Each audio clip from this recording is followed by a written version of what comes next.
मेरे प्यारे देशवासियों, नमस्कार। आज मन की बात का 100वां एपिसोड है।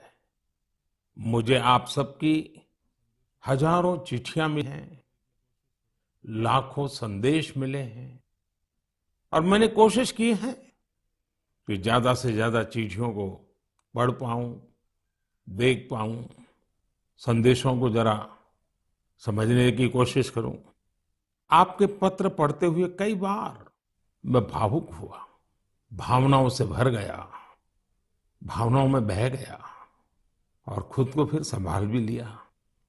आपने मुझे मन की बात के 100वें एपिसोड पर बधाई दी है, लेकिन मैं सच्चे दिल से कहता हूं, दरअसल बधाई के पात्र तो आप सभी मन की बात के श्रोता हैं, हमारे देशवासी हैं।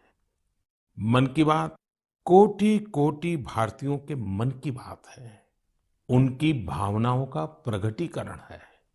साथियों, 3 अक्टूबर 2014 विजयादशमी का वो पर्व था और हम सब ने मिलकर विजयादशमी के दिन मन की बात की यात्रा शुरू की थी। विजयादशमी यानी बुराई पर अच्छाई की जीत का पर्व। मन की बात भी देशवासियों की अच्छाइयों का, सकारात्मकता का एक अनोखा पर्व बन गया है। एक ऐसा पर्व जो हर महीने आता है, जिसका इंतजार हम सभी को होता है। हम इसमें पॉजिटिविटी को सेलिब्रेट करते हैं, हम इसमें पीपल्स पार्टिसिपेशन को भी सेलिब्रेट करते हैं। कई बार यकीन नहीं होता कि मन की बात को इतने महीने और इतने साल गुजर गए। हर एपिसोड अपने आप में खास रहा। हर बार नए उदाहरणों की नवीनता, हर बार देशवासियों की नई सफलताओं का विस्तार। मन की बात में पूरे देश के कोने कोने से लोग जुड़े, हर आयु वर्ग के लोग जुड़े। बेटी बचाओ बेटी पढ़ाओ की बात हो, स्वच्छ भारत आंदोलन हो, खादी के प्रति प्रेम हो या प्रकृति की बात, आजादी का अमृत महोत्सव हो या फिर अमृत सरोवर की बात।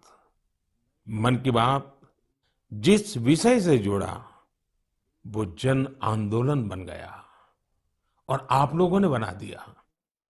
जब मैंने तत्कालीन अमेरिकी राष्ट्रपति बराक ओबामा के साथ साझा मन की बात की थी, तो इसकी चर्चा पूरे विश्व में हुई थी।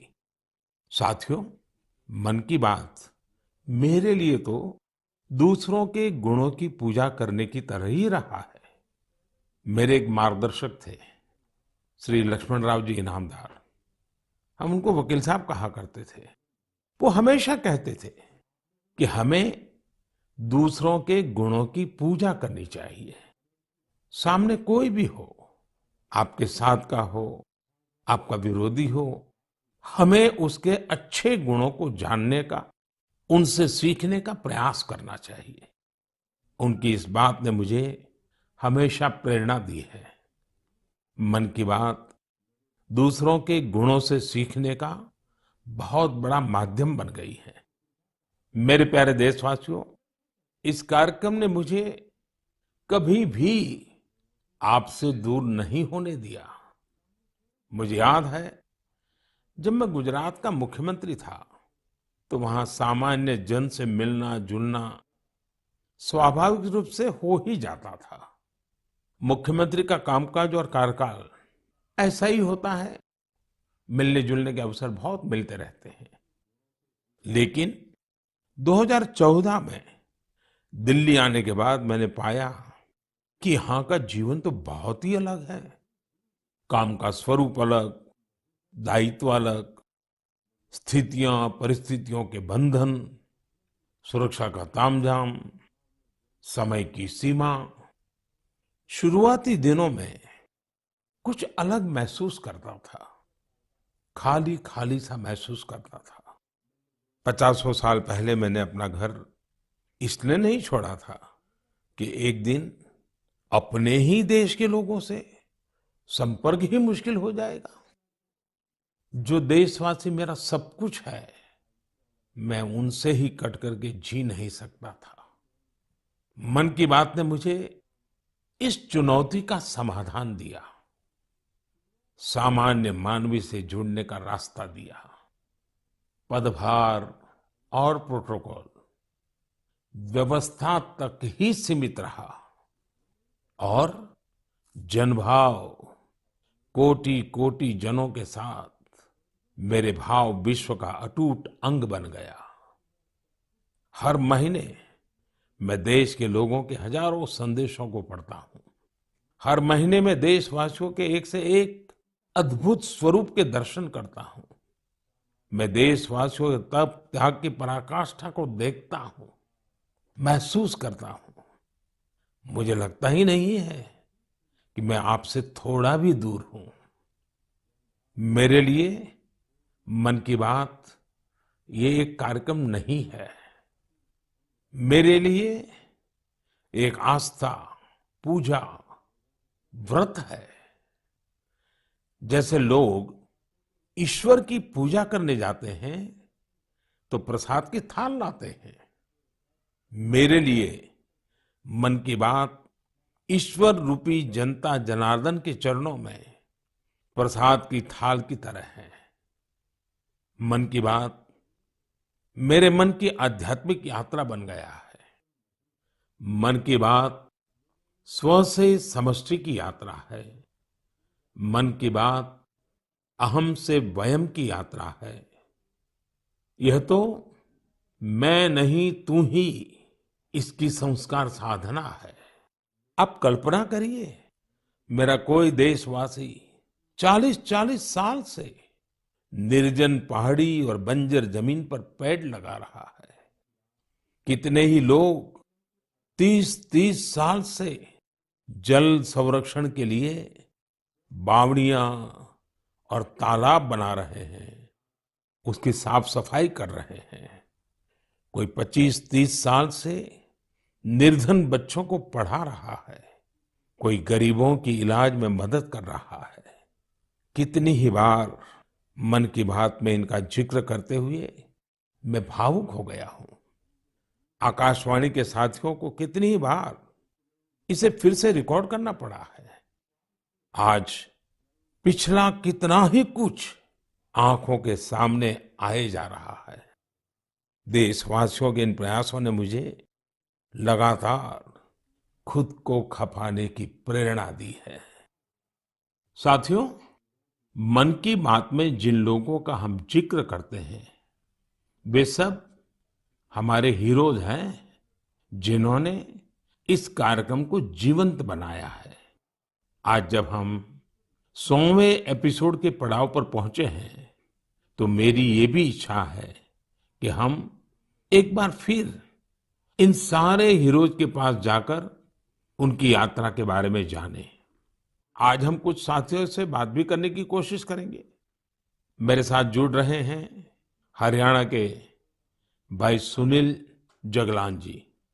सुनील जगलान जी का मेरे मन पर इतना प्रभाव इसलिए पड़ा क्योंकि हरियाणा में जेंडर रेशियो पर काफी चर्चा होती थी और मैंने भी बेटी बचाओ बेटी पढ़ाओ का अभियान हरियाणा से ही शुरू किया था। और इसी बीच जब सुनील जी के सेल्फी विद डॉटर कैंपेन पर मेरी नजर पड़ी तो मुझे बहुत अच्छा लगा। मैंने भी उनसे सीखा और इसे मन की बात में शामिल किया। देखते ही देखते सेल्फी विद डॉटर एक ग्लोबल कैंपेन में बदल गया और इसमें मुद्दा सेल्फी नहीं थी, टेक्नोलॉजी नहीं थी। इसमें डॉटर को, बेटी को प्रमुखता दी गई थी। जीवन में बेटी का स्थान कितना बड़ा होता है, इस अभियान से यह भी प्रकट हुआ। ऐसे ही अनेकों प्रयासों का परिणाम है कि आज हरियाणा में जेंडर रेशियो में सुधार आया है। आइए आज सुनील जी से ही कुछ गप मार लेते हैं। नमस्कार सुनील जी। नमस्कार सर। मेरी खुशी बहुत बढ़ गई है सर आपकी आवाज सुनकर। Sunil ji, selfie with daughter हर किसी को याद है। अब जब इसकी फिर चर्चा हो रही है तो आपको कैसा लग रहा है? प्रधानमंत्री जी, ये असल में आपने जो हमारे प्रदेश हरियाणा से पानीपत की चौथी लड़ाई बेटियों के चेहरे पे मुस्कुराहट लाने के लिए शुरू की थी, जिसे आपके नेतृत्व में पूरे देश ने जीतने की कोशिश की है, तो वाकई ये मेरे लिए और हर बेटी के पिता और बेटियों को चाहने वालों के लिए बहुत बड़ी बात है। सुनील जी, अब आपकी बिटिया कैसी है? आजकल क्या कर रही है? जी, मेरी बेटियां नंदनी और याचिका है। एक 7th क्लास में पढ़ रही है, एक 4th क्लास में पढ़ रही है और आपकी बड़ी प्रशंसक हैं। आपकी उन्होंने आपके लिए थैंक यू प्राइम मिनिस्टर करके अपनी क्लासमेट्स जो हैं लेटर भी लिखवाए थे असल में। वाह वाह वाह वाह अच्छा, बिटिया को आप मेरा और मन की बात के श्रोताओं का खूब सारा आशीर्वाद दीजिए। बहुत बहुत शुक्रिया जी, आपकी वजह से देश की बेटियों के चेहरे पे लगातार मुस्कान बढ़ रही है। बहुत बहुत धन्यवाद सुनील जी। जी शुक्रिया। साथियों, मुझे इस बात का बहुत संतोष है कि मन की बात में हमने देश की नारी शक्ति की सैकड़ों प्रेरणादायी गाथाओं का जिक्र किया है। चाहे हमारी सेना हो या फिर खेल जगत हो, मैंने जब भी महिलाओं की उपलब्धियों पर बात की है उसकी खूब प्रशंसा हुई है। जैसे हमने छत्तीसगढ़ के देउर गांव की महिलाओं की चर्चा की थी। ये महिलाएं स्वयं सहायता समूहों के जरिए गांव के चौराहों, सड़कों और मंदिरों की सफाई के लिए अभियान चलाती हैं। ऐसे ही तमिलनाडु की वो आदिवासी महिलाएं जिन्होंने हजारों इको फ्रेंडली टेराकोटा कप्स निर्यात किए, उनसे भी देश ने खूब प्रेरणा ली। तमिलनाडु में ही 20,000 महिलाओं ने साथ आकर वेल्लोर में नाग नदी को पुनर्जीवित किया था। ऐसे कितने ही अभियानों को हमारी नारी शक्ति ने नेतृत्व दिया है और मन की बात उनके प्रयासों को सामने लाने का मंच बना है। साथियों, अब हमारे साथ फोन लाइन पर एक और सज्जन मौजूद है। इनका नाम है मंजूर अहमद। मन की बात में जम्मू कश्मीर की पेंसिल स्लेट्स के बारे में बताते हुए मंजूर अहमद जी का जिक्र हुआ था। मंजूर जी, कैसे हैं आप? थैंक यू सर, बड़े अच्छे से है सर। मन की बात के इस 100वें एपिसोड में आपसे बात करके मुझे बहुत अच्छा लग रहा है। Thank you sir. अच्छा, ये पेंसिल स्लेट्स वाला काम कैसा चल रहा है? बहुत अच्छे से चल रहे हैं सर, बहुत अच्छे से। जब से सर आपने हमारी बात मन की बात में कही सर, तब से बहुत काम बढ़ गया सर, और दूसरों को भी रोजगार यहाँ बहुत बड़ा है इस काम में। कितने लोगों को अब रोजगार मिलता होगा? अभी मेरे पास 200 प्लस है। अरे वाह मुझे बहुत खुशी हुई। जी सर, जी सर। अभी 1-2 महीने में अभी मैं इसको एक्सपांड कर रहा हूँ कि और 200 लोगों को रोजगार बढ़ जाएगा सर। वाह वाह वाह। देखिए मंजूर जी, जी सर। मुझे बराबर याद है, और उस दिन आपने मुझे कहा था कि ये एक ऐसा काम है जिसकी न कोई पहचान है, न स्वयं की पहचान है, और आपको बड़ी पीड़ा भी थी और इस वजह से आपको काफी बड़ी मुश्किलें होती थी, वो भी आप कह रहे थे। लेकिन अब तो पहचान भी बन गई और 200 से ज्यादा लोगों को रोजगार दे रहे हैं। जी सर, जी सर। और नया एक्सपांशन करके और 200 लोगों को रोजगार दे रहे हैं। ये तो बहुत खुशी की खबर दी आपने। एवं सर, यहाँ पे जो फार्मर है सर, उनका भी बहुत बड़ा इसमें फायदा मिला सर। तब से हाँ हाँ। 2000 का ट्री बेचते थे, अभी वही ट्री 5000 तक पहुंच गया सर। इतनी डिमांड बढ़ गई सर इसमें तब से, और अपनी पहचान भी बन गई। इसमें बहुत से आर्डर है अपने पास सर। अभी मैं आगे 1-2 महीने में और एक्सपेंड करके और 200-250 2-4 गाँव में जितने भी लड़के लड़की हैं इसमें एडजस्ट हो सकता है, उनका भी रोजी रोटी चल सकता है सर। देखिए मंजूर जी, वोकल फॉर लोकल की ताकत कितनी जबरदस्त है, आपने धरती पर उतार के दिखा दिया है। जी sir, ji sir.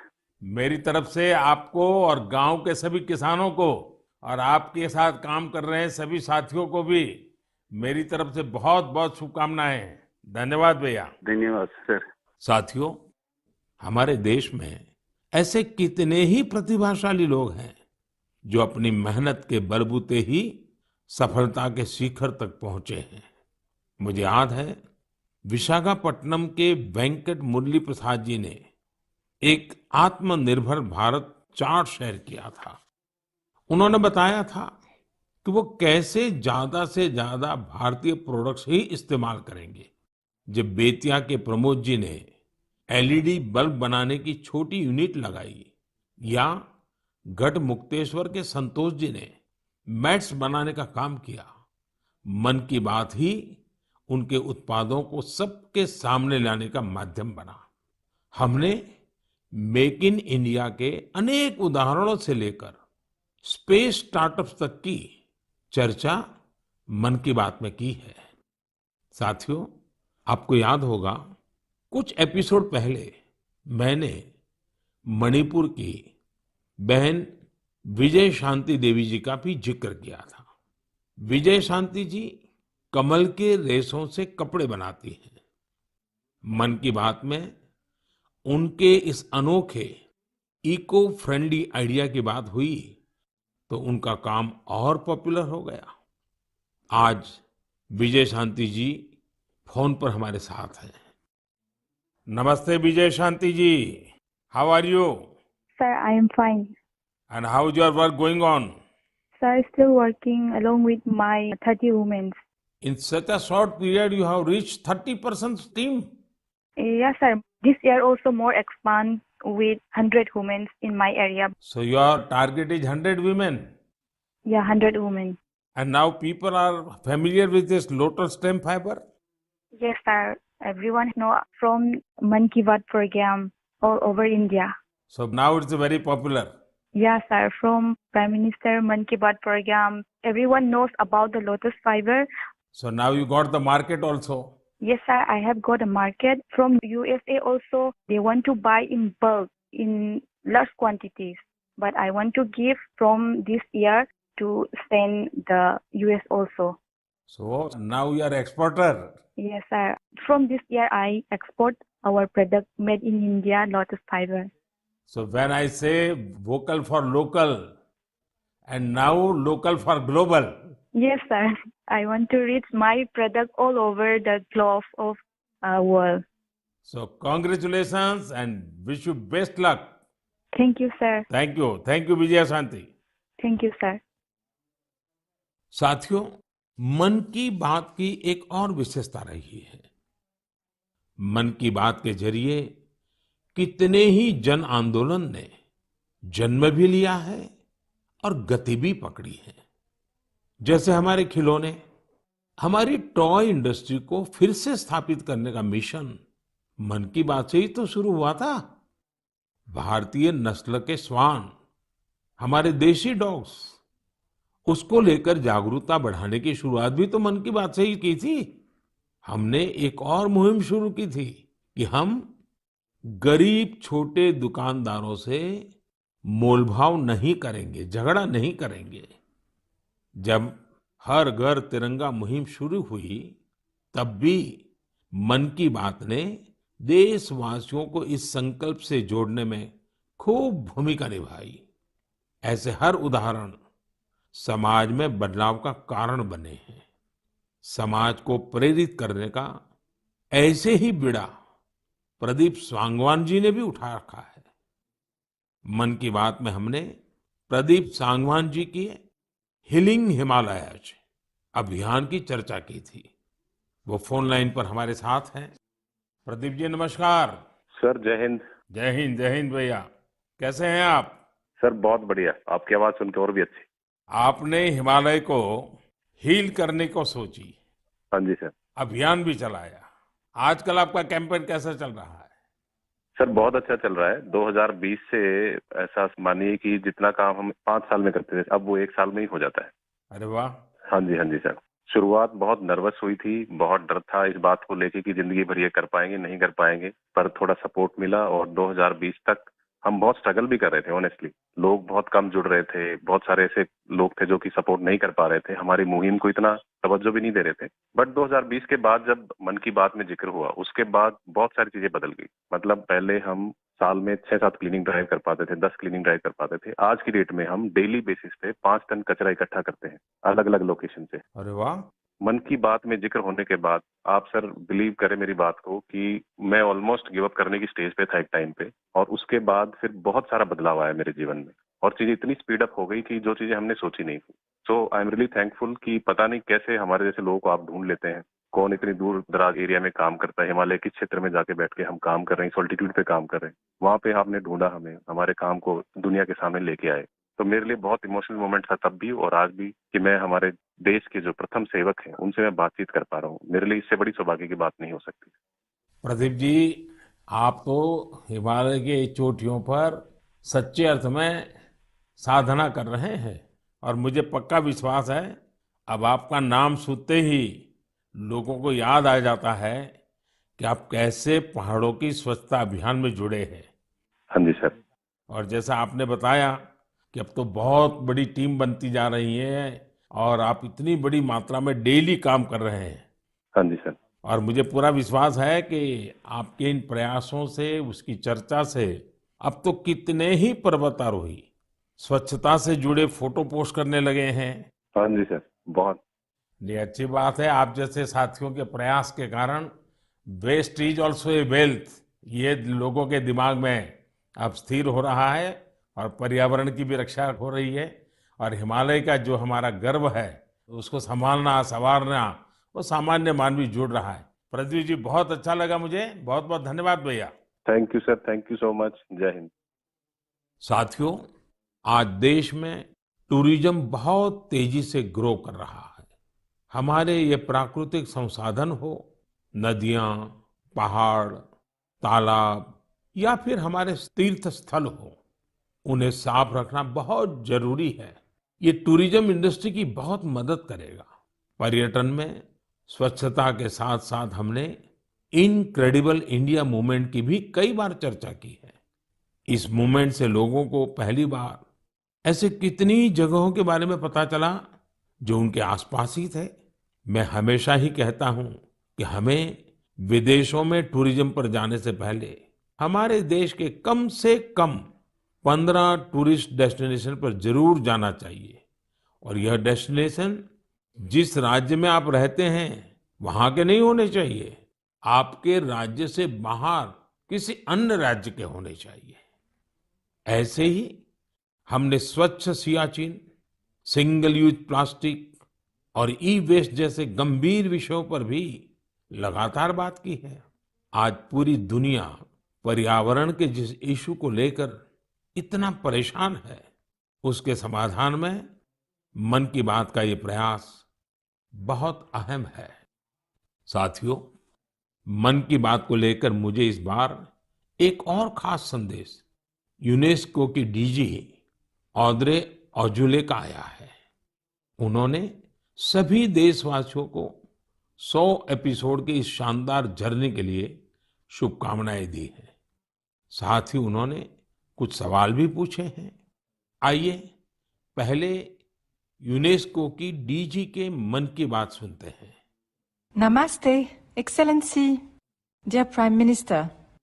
On behalf of UNESCO, I thank you for this opportunity to be part of the 100th episode of the Man Ki Baat radio broadcast. UNESCO and India have a long common history. We have very strong partnerships together in all areas of our mandate: education, science, culture, and information. And I would like to take this opportunity today to talk about the importance of education. UNESCO is working with its member states to ensure that everyone in the world has access to quality education by 2030. With the largest population in the world, could you please explain the Indian way to achieving this objective? UNESCO also works to support culture and protect heritage. And India is chairing the G20 this year. World leaders will be coming to Delhi for this event. Excellency, how does India want to put culture and education at the top of the international agenda? I once again thank you for this opportunity and convey my very best wishes through you to the people of India. À bientôt. Merci beaucoup. Thank you, Excellency. I'm happy to interact with you in the 100th Man Ki Baat program.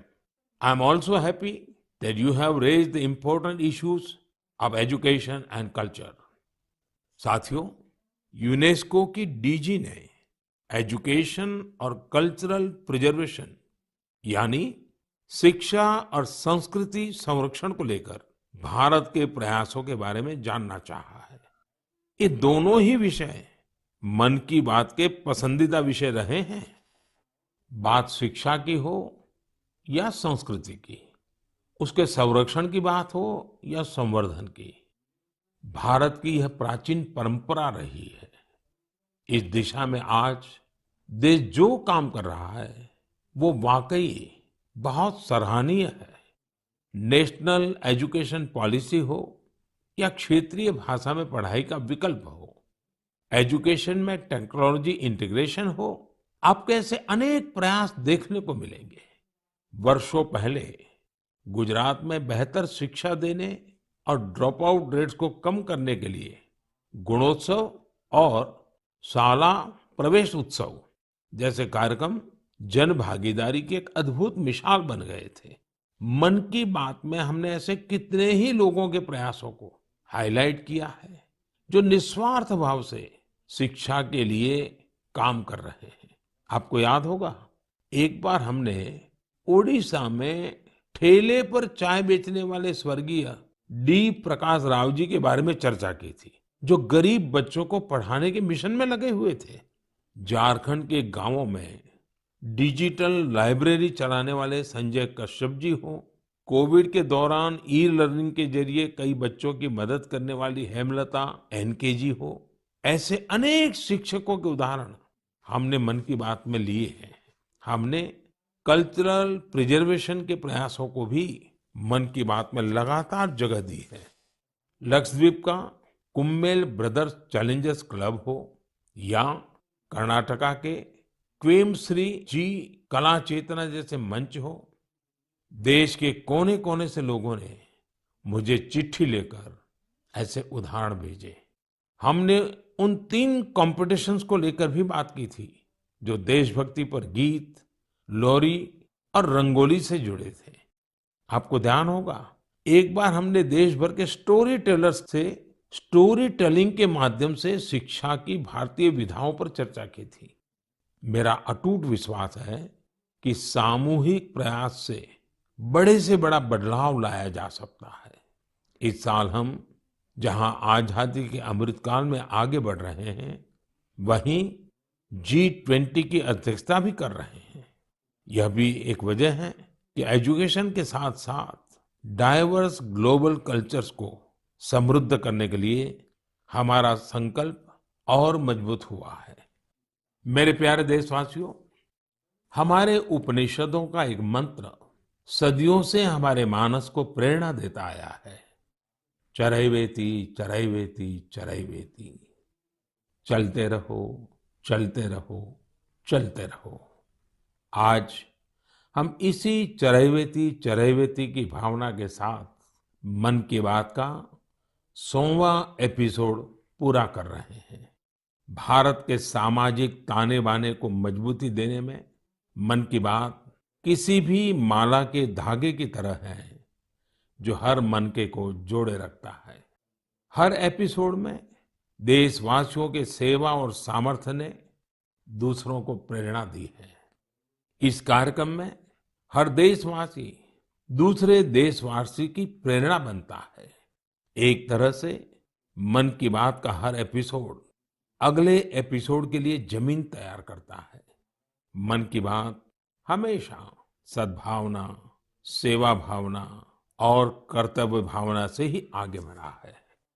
आजादी के अमृत काल में यही positivity देश को आगे ले जाएगी, नई ऊंचाई पर ले जाएगी। और मुझे खुशी है कि मन की बात से जो शुरुआत हुई वो आज देश की नई परंपरा भी बन रही है।